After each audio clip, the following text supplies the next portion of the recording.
ዛሬ ለብዙ ሰዓት ያክል ልብስ ሻንጣ ውስጥ እያስተካከል ነበርና በነቤት ሽሮ ሰርቼ ነበር። በጣም ስለራበኝ ምሬንዳ በዳቦ እየበላው ነው ማለት ነው። አንድም ሁለት ሶስት ጊዜ አራት አምስት ጊዜ ገጠመኝ ነገር ሽሮ ሰርቼ ዞር ብዬ እስከሚመጣ ሴት እየጣጣ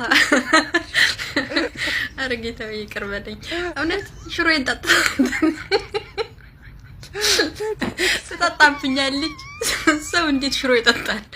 መሬ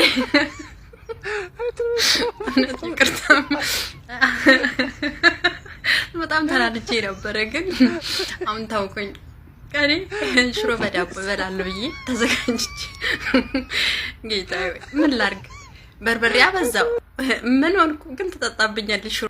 ሻንጣዎችን ላሳያችሁ። አሁን ያለንበት ቦታ ደህንነት ልክ አይደለም። ስለዚህ ሰፈር ልንቀይር ነው። ያው ራቅ ያለ ቦታ ሄደን ትንሽ ረፍት ልንወስድ ነው ማለት ነው። ማንኛውም እሞታለሁ እየሰውን እያሰብኩ ያለው እኖራለሁ ብዬ ነው። በዛም የተነሳ ደግሞ ዩቲዩብ ከፍቻለሁኝ። አታሳፍሩኝ፣ አንዱ ሽምቅቅ አታርጉኝ። ሄዳችሁ ፎሎ አርጉኝ፣ ውሃ ጠጡ ብላችሁ ማለት ነው። እወዳችኋለሁ።